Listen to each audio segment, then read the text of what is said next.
Gerat lari menuju arah Mado. Sampai di Mado, dokter sendiri dihadang, kemudian dipukuli dengan besi, kemudian digiring ke jurang dan langsung ditendang ke arah jurang. Pada pukul 9 lewat sekitar 11 menit, mereka bergerak lagi menuju ke barak yang kedua yang dipimpin langsung oleh saya sendiri sebagai ketua tim. Di situ kami ada 6 orang.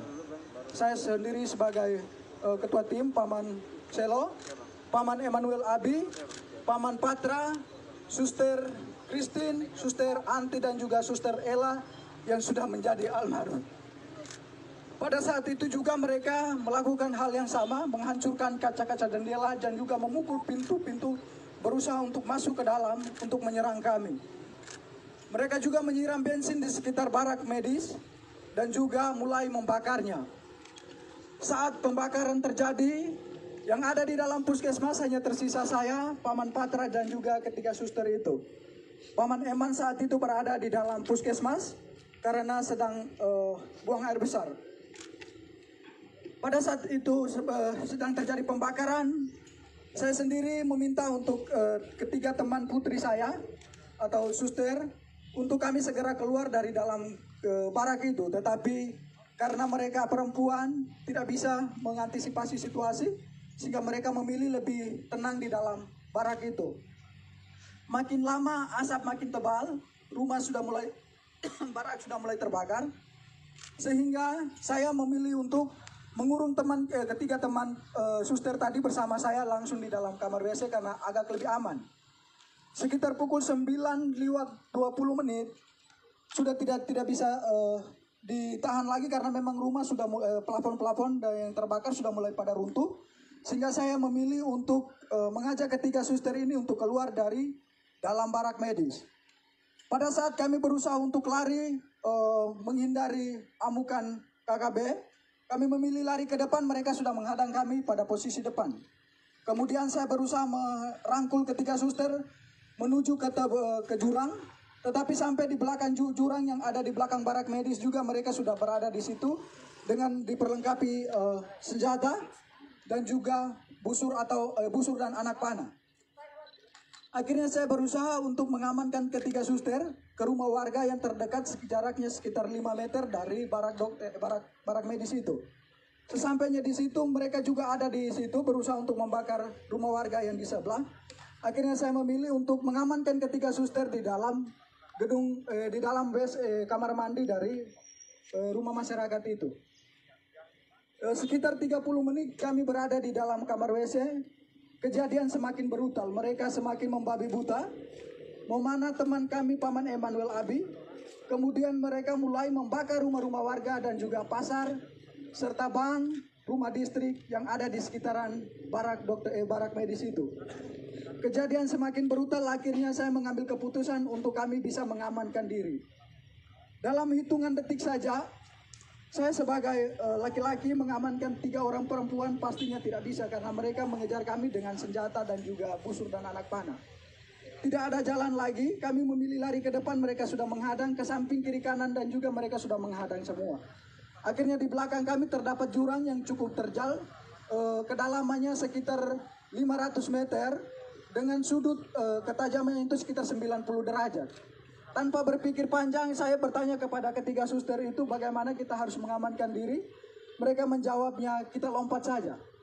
Akhirnya tanpa berpikir panjang, saya menghitung 1 sampai 3 dan saya sendiri lompat pertama. Kemudian ketiga suster mengikuti saya untuk melompatnya. Sesampainya di bawah kami pikir bahwa kami sudah aman dari kejaran mereka, tetapi mereka tetap mengikut kami ke bawah. Sampai ke bawah saya sendiri tersangkut di akar pohon. Kemudian ketiga suster yang lainnya, yang satunya Suster Chris tersangkut di pohon juga. Suster Ella tersangkut di antara semak-semak. Kemudian Suster Anti, dia melompat jaraknya sekitar 150 meter ke kedalaman jurang ini gitu. Dan dia juga tersangkut di semak-semak. Mereka terus mengikut kami ke bawah, kemudian mendapati Suster Anti di bawah. Kemudian mereka naik, dapat lagi Suster Ella yang sekarang sudah ada di almarhum. Kemudian mereka dapat lagi Suster Chris. Saya sendiri mereka tidak dapat karena saya sembunyi di antara tebing dan juga akar-akar. Kemudian mereka mengumpulkan ketiga suster ini.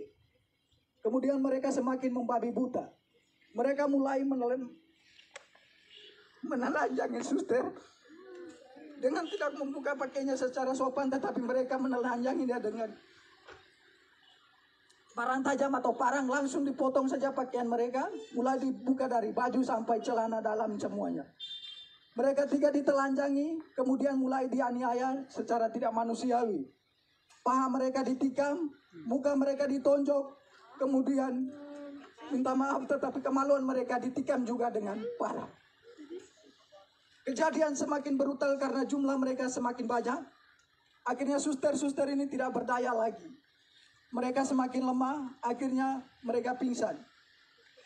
Dalam keadaan pingsan mereka dipikir bahwa mereka sudah meninggal, sehingga terpaksa mereka didorong lagi ke dalam jurang yang lebih dalam. Kedalaman jurang itu sekitar 300 sampai 400 meter. Suster Christine yang didorong pertama, kemudian Suster Anti dan juga Suster Almarhum atau Suster Ella. Sesampainya dibawa ke dalam jurang itu, Suster Anti langsung pingsan, dalam keadaan pingsan tidak sadarkan diri. Suster Chris masih sempat dari pingsannya bisa sadar. Suster Ella juga dari pingsannya bisa sadar kembali. Akan tetapi dalam keadaan itu mereka tetap ikut ke bawah. Kemudian Suster Anti dan Suster Chris masih bisa bertahan untuk memilih untuk menghindar dari mereka dengan menyembunyi di semak-semak. Suster Ella yang sudah tidak, walaupun dalam keadaan sadar tetapi sudah tidak berdaya, nyangkutnya di pohon sehingga mereka ikut ke bawah lalu membunuhnya secara babi buta dengan menikam di bagian perut-perutnya dan juga kemungkinan mulutnya dibelah. Sehingga Suster Almarhum dinyatakan meninggal pada saat itu. Kemudian teman-teman yang lain dari barak dokter, Paman Lukas dan juga Paman Siti, Suster Siti, mereka langsung bergegas menuju ke mengamankan diri di Koramil dengan pengamanan para TNI yang ada di tempat itu. Kemudian Paman Denny memilih untuk mengungsi, bertahan di rumah warga. Dokter sendiri langsung ditendang ke jurang. Paman Gerat yang lari bersama dokter ke Mado, sampai dengan detik ini juga belum ditemukan. Suster Ella yang menjadi almarhum sudah ditemukan 2 hari yang lalu, sekitar pukul 17:30 kami berhasil menemukan dia bersama Suster Chris.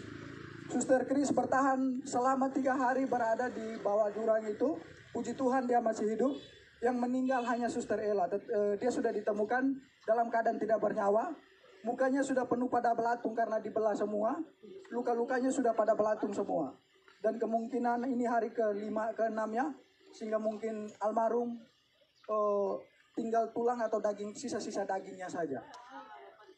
Kemudian Paman Lukas dan juga Pak Suster Siti langsung diamankan oleh pihak tentara yang ada di Koramil menuju ke pos Pamtas 403 yang ada di ketinggian atau yang di puncak. Kemudian Paman Denny juga dari rumah warga bergegas menuju ke Koramil mengamankan diri di pos Pamtas bersama dengan pihak dari Koramil juga. Dokter sendiri bertahan selama berada di jurang dari pukul 9 lewat sampai sekitar pukul 9 malam. Baru dokter dari jurang menuju ke arah pos Pamtas 403. Saya, Paman Eman, dan juga Paman Patra bersama Suster Anti dan juga Suster Chris masih tetap berada di dalam jurang. Pada pukul 5 sore saya sendiri berusaha, karena melihat situasi sudah aman, saya berusaha keluar dari semak-semak. Kemudian berlari menuju ke Koramil. Sesampainya di Koramil tidak ada petugas karena petugas semua sudah diarahkan ke pos Pamtas. Sehingga saya memilih mengamankan diri di salah satu rumah warga yang ada di sekitaran Koramil itu. Paman Patra tetap memilih dan juga Paman Eman tetap memilih bertahan di jurang bersama dua suster, tetapi posisinya terpisah. Kemudian pada malam harinya Paman Eman yang terkena busur itu, dia memilih untuk naik pada sekitar pukul 10 malam. Kemudian dia berusaha tidur di bawah kolom rumah warga yang ada di sekitaran jurang itu. Paman Patra tetap bertahan. Kemudian pada pagi harinya sekitar pukul 6, Paman Eman bergegas menuju ke Koramil untuk meminta perlindungan. Begitu juga Paman Patra. Sehingga pada sekitar pukul 7 kami 3 bertemu di Koramil dalam keadaan selamat. Suster Anti dan Suster Kris masih tetap bertahan di jurang. Suster Anti keluar dari jurang sekitar pukul 10 malam dengan kondisi saat itu hujan deras. Dalam keadaan telanjang, dia dari jurang menuju ke pos Polsek Kiwirok. Sesampainya di Polsek Kiwirok tidak ada petugas karena memang petugas semua sudah pada ngungsi sudah pada diamankan ke pos Pamtas itu. Mereka bertugasnya di situ. Kemudian Suster Anti memilih untuk bertahan di pos, tetapi karena takut dengan situasi, dia berusaha keluar dari pos lalu kembali bersembunyi di semak-semak. Sampai pada sekitar pukul 7 pagi, itu ada kegiatan pembersihan dari pos Pamtas 403, sehingga Suster Anti memilih untuk keluar dari semak-semak karena memang dia juga sudah pada tidak berdaya lagi. Menurut keterangan dari Suster Anti bahwa pada saat itu dia sudah pada siap untuk pasrah, untuk mati karena memang sudah sama sekali tidak berdaya. Tetapi dia berusaha merangkak pelan-pelan sampai ke pos polsek sehingga berteriak dan meminta pertolongan daripada pihak pos Pamtas. Istirahat dulu. Namanya siapa? Namanya?